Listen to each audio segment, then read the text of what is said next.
Hi అండి, అందరికీ నమస్కారం. ఎలా ఉన్నారండి? అందరూ బాగున్నారా? అందరూ బాగుండాలి, అందులో ఈ అమ్మాజీ ఉండాలి. అమ్మాజీ మాట ఛానల్కి స్వాగతం. ఎంతమందికి దోశ గుండ్రంగా వేయడం వచ్చు?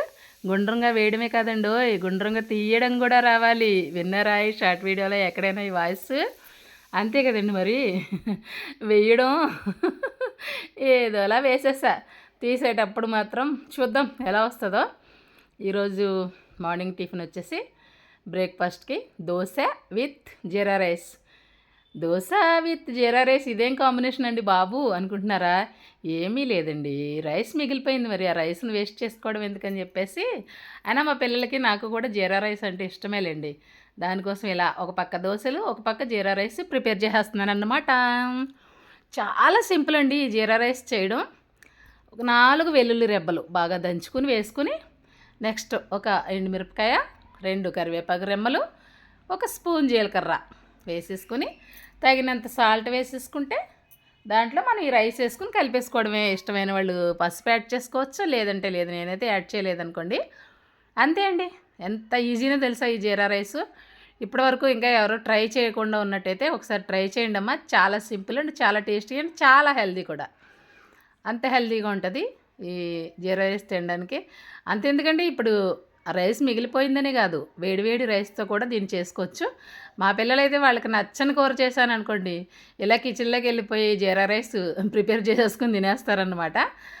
ఎవరికైనా తెలియకపోతే తెలిసిన వాళ్ళకైతే తెలుస్తుంది, తెలియని వాళ్ళైతే ఒకసారి ఇలా ట్రై చేసి తిని చూడండి అమ్మ, మీకే తెలుస్తుంది. చాలా అంటే చాలా టేస్ట్ ఉంటుందండి.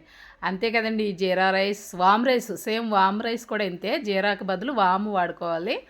ఆ కడుపులో అజీర్తి ఏమన్నా ఇలాంటివి ఏమన్నా ఉంటే పోతాయనేసి వామ్ రైస్ కూడా చేస్తారు. ఇదివరకు మా చిన్నతనంలో అయితే పిల్లలు కడుపు నొప్పి వస్తుందని ఏడిస్తే వామ్ అన్నం చేసి పెట్టేవాళ్ళండి. అప్పుడు అంత ఈజీగా తగ్గిపోయేవి. ఇప్పుడు అలా కాదులేండి, ప్రతిదానికి హాస్పిటల్కి పరిగెట్టడం, వాళ్ళేమో లేనిపోని టెస్టులు అనడం, ఇలా మన జేబు ఖాళీ అవ్వడం తప్ప ఆ కడుపు నొప్పి అయితే పూర్తిగా తగ్గడం లేదనుకోండి. అప్పుడైతే మా చిన్నతనంలో అయితే ఇలా సింపుల్గా వామ్ రైస్ చేసి పెడితే తగ్గిపోయేదన్నమాట. ఇక్కడ జీలకర్ర ప్లేస్లో వాము వాడేవారు, కొంచెం పసుపు యాడ్ చేసేవారు. వామ్ రైస్ కూడా చాలా టేస్ట్ ఉంటుందండి. అదిగోండి, గుండ్రంగా వేయడమే కాదు గుండ్రంగా తీయడం కూడా రావాలని చెప్పాను కదా. ఫస్ట్ వేసినట్టు కొంచెం అటు ఇటు అవుతుందిలేండి. లాస్ట్కి వచ్చేసరికి మంచి నీట్గా వస్తాయి అట్లు, అప్పుడు అనుకుంటామాట. అవసరమైనప్పుడు రాదే, అంతే కదండి. ఇంకోటి ఏంటంటే, ఇదివరకు కట్టెల పొయ్యి వంట చేసేవాళ్ళమా, మనకు అవసరమైనంతసేపు ఆ పొయ్య ఉఫ్ఫు ఉఫ్ఫు అని ఊదుకోవడానికే సరిపోతుందండి.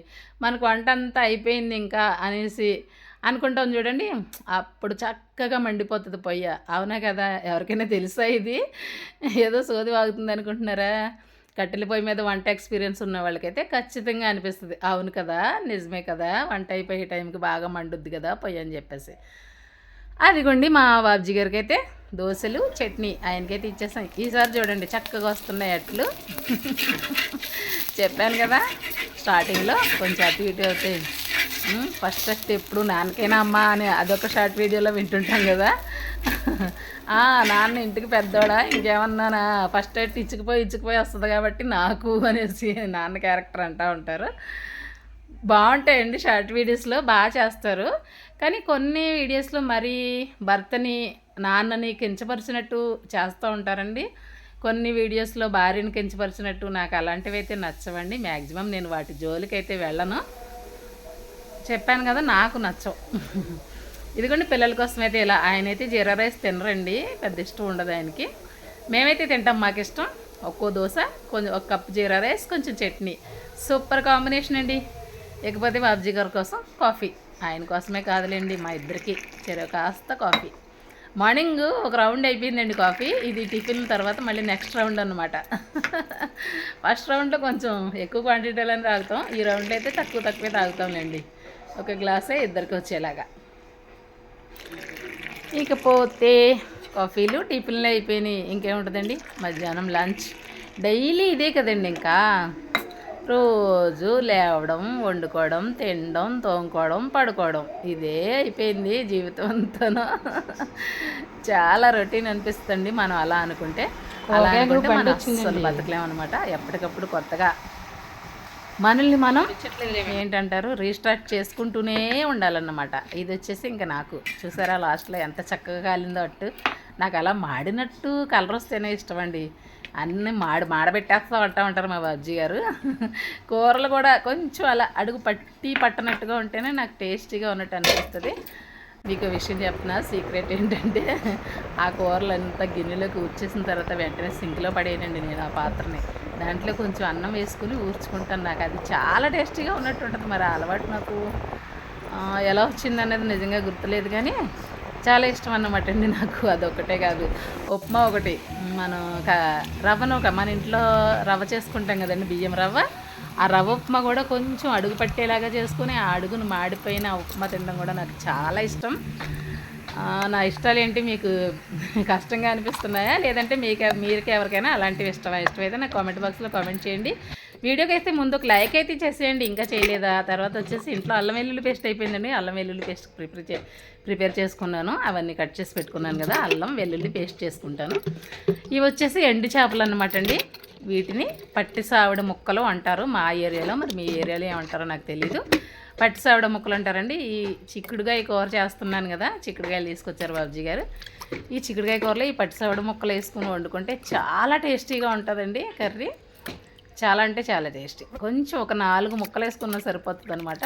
టేస్ట్ చాలా బాగుంటుంది. అలా సింపుల్ అండి, అలా కడిగేసుకోవడమే. ఆ పైన ఉన్న వైట్ పొర అంతా అలా చేత్తో ఇలా రుద్దేస్తే పోతుంది. అంతే అండి, నీట్గా కడిగేసుకోండి. అందరికీ నమస్కారం. ఎలా ఉన్నారండి అందరూ బాగున్నారా? అందరూ బాగుండాలి, అందరూ ఈ అమ్మాజీ ఉండాలండి. మనసారా అమ్మవారిని వేడుకుంటూ వీడియోలోకి వెళ్ళిపోదాం. ఎందుకంటే స్టవ్ వెలిగించి ఎసరైతే పెట్టుకున్నాను. రైస్ అయితే ఆల్రెడీ ఒక 1/2 అవర్ అవుతుందండి కడిగేసి పక్కన పెట్టుకున్నాను. ఇకపోతే కర్రీ ఏమిటనుకుంటున్నారా? ఏదో చెప్తున్నారు అమ్మాజీ గారు, వింటారని చెప్పేసి చిక్కుడుకాయ, అదిగోండి చిక్కుడుకాయ కూర కోసం చిక్కుడుకాయ ముక్కలు, ఎండు చేప ముక్కలు, చిక్కుడుకాయ అండ్ టమాటో ముక్కలు, అండ్ ఒక 3 ఉల్లిపాయలు మీడియం సైజు కట్ చేసుకున్నాను సన్నగా. ఒక 4 పచ్చిమిరపకాయలు కట్ చేసుకున్నాను అనమాట.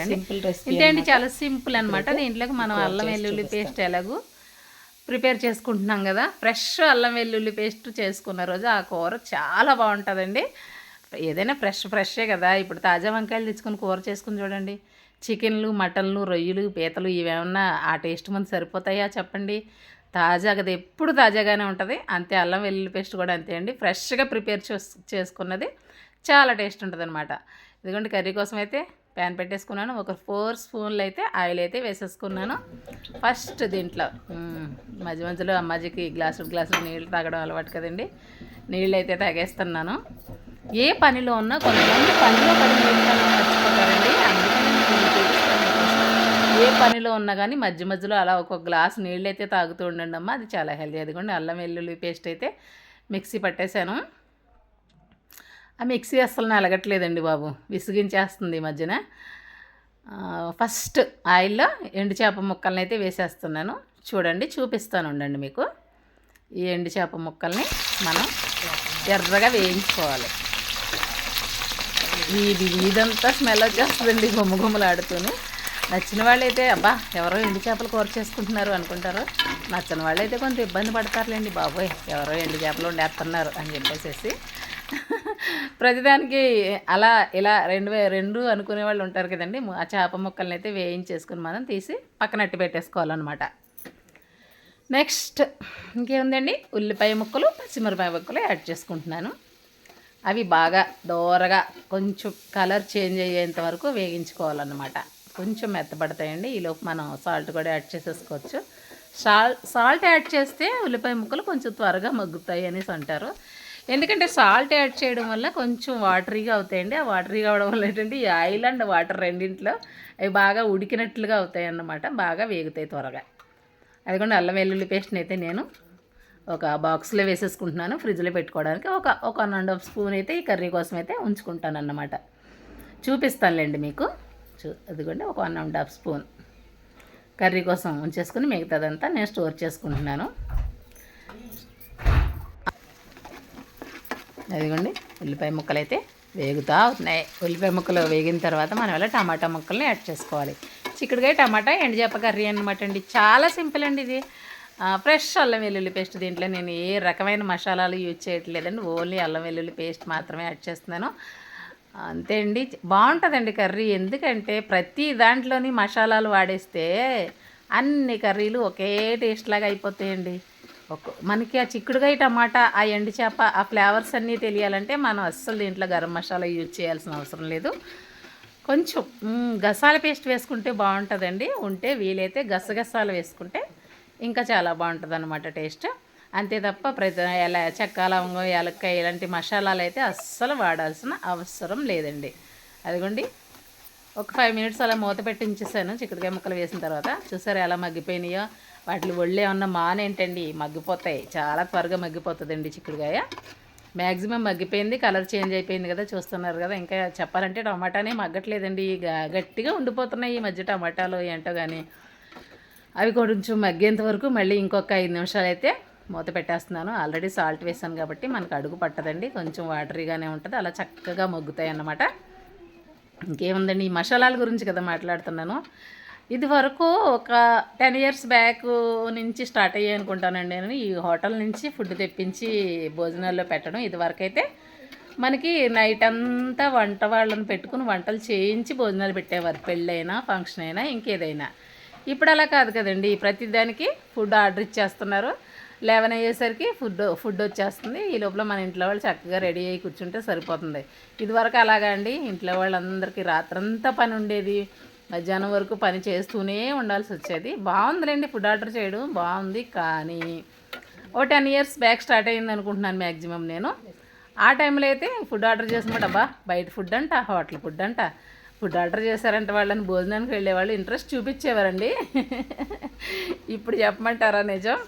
ఇప్పుడైతే బయట నుంచి భోజనాలు తెప్పించారు అంటే కొంతమంది ఆ భోజనానికి వెళ్ళడం మానేస్తున్నారండి నాకు తెలిసి. ఎందుకంటే ఆ బయట ఫుడ్, హోటల్ ఫుడ్ పడట్లేదు, మెయిన్ పడట్లేదు సరికదా. వాడు 4-5 కూరలు ఇచ్చినా అన్నీ ఒకే టేస్ట్లో తగలాడుతున్నాయండి. దానికి కారణం ఏంటంటారు? అన్నింటికి ఒకటే మసాలా పేస్ట్ వాళ్ళు వాడేయడం వల్ల.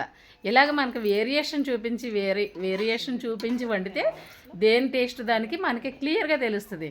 అలా కాకుండా దాంట్లోనే అదే మసాలా పేస్ట్, దీంట్లోనే అదే మసాలా పేస్ట్, పులుసులోనే అదే మసాలా పేస్ట్, అన్నీ అవే వేసేసి వండేయడం వల్ల అవి అసలు టేస్ట్ ఉండట్లేదండి. ఇది నా అభిప్రాయం. దీంతో ఎంతమంది ఏకీభవిస్తారో కామెంట్ రూపంలో కామెంట్ చేయండి. నెక్స్ట్ అదిగోండి చెప్పాను కదా, ఒక పక్క కర్రీ రెడీ అవుతుంటే ఒక పక్క రైస్ రెడీ అయిపోతుందండి.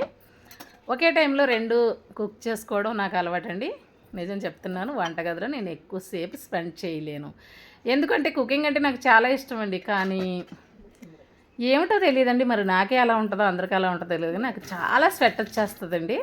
ఆ స్వెట్ వల్ల ఒళ్ళంతా ఎప్పుడైతే స్వెట్ పట్టేసిందో అప్పటికప్పుడు నీరసంగా అయిపోయి నేను వెంటనే ఫ్యాన్ గాల్లోకి వెళ్తేనే కానీ నేను సర్దుకోలేను, తేరుకోలేను. లేదంటే చాలా నీరసంగా అయిపోతాను. ఆ రోజంతా ఆ నీరసం వదలదు నాకు. అందుకని ఎందుకంటే నా హెల్త్ గురించి, నా ఒంట్లో పరిస్థితి గురించి నాకే తెలుస్తుంది కాబట్టి నేనైతే ఇలా జాగ్రత్తలు తీసుకునే చేసుకుంటానండి. కుకింగు ముందే అన్నీ రెడీ చేసి పెట్టుకుని ఒక 1/2 అవర్లో అటుపక్క రైస్, ఇటుపక్క కర్రీ 2 ఇన్ టైంలో అయిపోయేలా చూసుకుంటాను. ఇంకా ఆ మధ్యలో ఇంకా గ్యాప్, ఆ ఉల్లిపాయ ముక్కలు వేగే టైంలో గ్యాప్ ఉండిపోతే మార్నింగ్ టిఫిన్ చేసిన గిన్నెలు ఏమన్నా ఉంటే అవి కూడా తోమేసుకుంటాను. ఇది నా డైలీ రొటీన్ అండి. నా వీడియోస్ చూసే వాళ్ళకైతే తెలుస్తుంది, కొత్తగా చూసే వాళ్ళకైతే మళ్ళీ అర్థం అవ్వదనేసి చెప్తున్నాను అన్నమాట. అదిగోండి రైస్ కూడా ఉడికిపోతుంది. ఇదివరకు అలా కంటితే చూస్తే తెలిసేదండి మెతుకు ఉడికిందో లేదా అని చెప్పేసి. నిజం చెప్తున్నాను, ఇప్పుడైతే నాకు సైట్ వచ్చేయడం వల్ల కనిపించడం లేదు. చేతితో మెతుకు పట్టుకుంటేనే కానీ తెలియట్లేదు. లేదంటే రైస్ ఉడికిందా లేదా మనం అలా గరిటతో చూసినా కూడా తెలిసిపోతుందండి. మేడం అందరూ కుక్కర్లో వండుకుంటున్నారు, కరెంట్ కుక్కర్ మీకు లేదా అని అడగచ్చు. కరెంట్ కుక్కరు అంటే ఇంకా కొన్ని అపోహలు ఉన్నాయండి మా ఏరియాలో. కరెంటు మీద తినకూడదంట, అదంట ఇదంట అని చెప్పేసి అలాంటి పట్టింపులు మా అత్తయ్య గారికి, మా బాబ్జీ గారికి కొంచెం ఎక్కువని చెప్పాలి. వాళ్ళ అమ్మగారి చాదస్తం మా బాబ్జీ గారికి ఉంటుందండి, కొంచెం తినకూడదంట అలా అంట ఇలా అంట అని చెప్పేసి. అందుకని తీసుకోలేదన్నమాట. ఏముందండి, ఒక అరకేలి బియ్యం ఎంతసేపు వండుతాం, అలా వార్చుకుంటామండి. మాకు ఆ గంజి చీరలకైనా పెట్టుకోవడానికి వాడుకుంటాం, లేదంటే ఆ పల్చటి గంజి మేము రైస్లో కూడా వేసుకుని తినేస్తాం అన్నమాట. మేమైతే వేస్ట్ చేయం. ఆ గంజి కూడా ఒంటికి మంచిదే కదండి. ఈ మధ్యనే విన్నానండి నేను, ఈ గంజిని అమెరికాలో మనకి ఇప్పుడు ఓఆర్ఎస్ ప్యాకెట్లు ఎలా అమ్ముతున్నారండి, 30 రూపీస్ 35 రూపీస్ అలాగా. అమెరికాలో ఈ గంజిని అమ్ముతారంటండి, చూసారా. మనది మనకి చీప్గా అనిపిస్తుంది, మన ఏంటంటారు మన ఫుడ్డు, మన అలవాట్లు, మన కట్టుబాట్లు అవన్నీ కూడా ఇతర దేశాల్లో చాలా గౌరవాన్ని పొందుతున్నాయి. నిజం చెప్పాలంటే మన వాళ్ళే వాటిని నిర్లక్ష్యం చేస్తున్నారు. తాగుతూనే ఉండాలి. ఇదిగోండి మళ్ళీ సెకండ్ టైం మళ్ళీ ఇంకో గ్లాస్ నీళ్ళు తాగేస్తున్నాను. చెప్తున్నాను కదండి, నీళ్లు తాగడం చాలా అవసరం. ఇక్కడైతే అమ్మాజీ గారు ఏదో చెప్తున్నారు, వినండి. నేనైతే వాటర్ ఎక్కువ అన్నీ తాగుతాను, అన్ని జాగ్రత్తలు తీసుకుంటాను, కానీ హెల్త్ ఏమో అస్సలు బాగోదు. చూపిస్తాను ఈరోజు నా రిపోర్ట్ చూపిస్తాను మీకు. మొన్న బ్లడ్ టెస్ట్ చేయించాను, షుగర్ టెస్ట్ అదిని చూపిస్తాను, చూద్దరు కానీ. అవునమ్మా మీ రిపోర్ట్స్ అలా వచ్చినాయి, అయినా సరే మీరు ఎంత యాక్టివ్గా ఉంటారమ్మా మీరే చెప్తారు. ఉండాలి మరి, తప్పదు. విశ్రమని ఉంటే అస్సలు బాగోదు. ఓకే కదా, నేను చెప్పింది రైటే కదా. అమ్మది ఏం చెప్పినా ఆల్వేజ్ రైట్. కర్రీ చూద్దాం ఇంకొకసారి.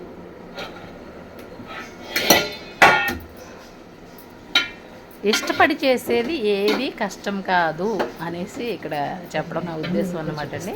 మనం ఏదైనా ఒక పని ప్రారంభించామండి దాన్ని బాగా ఇష్టపడాలండి, ఇష్టపడిపోయి చేయాలి. అప్పుడు అది చాలా టేస్టీగా వస్తుంది, చాలా మంచిగా వస్తుంది. ఏ పైనైనా సరే ఇష్టం లేకుండా ఇసురోమంటూ దేవుడమంటూ విసుక్కుంటూ చేసామనుకోండి మొత్తానికి చెడిపోతుంది అనమాట. ఇదిగోండి ఎండు చేపలు, చిక్కుడుకాయ, టొమాటో కర్రీ అయితే రెడీ అయిపోయింది. చూసారా, చూస్తుంటే నేను నోరు ఊరుతుంది కదా. నాకైతే చాలా ఇష్టం అండి ఈ కర్రీ. వావ్, స్మెల్ వస్తుందండి, మరి మంచి స్మెల్ వస్తుంది. ఎందుకంటే మనం ఫ్రెష్ అల్లం వెల్లుల్లి పేస్ట్ వేసుకున్నాం, చక్కగా ఎండు చేపలు వేసుకున్నాం, టమాటాలు వేసుకున్నాం. ఫ్లేవర్స్ అన్నీ సూపర్గా తెలుస్తున్నాయి అన్నమాట అండి. ఎవరైనా ఫస్ట్ టైం ఈ కర్రీ చూస్తుంటే తప్పకుండా ట్రై చేయండి అమ్మా. తప్పకుండా బాగుందా ఆంటీ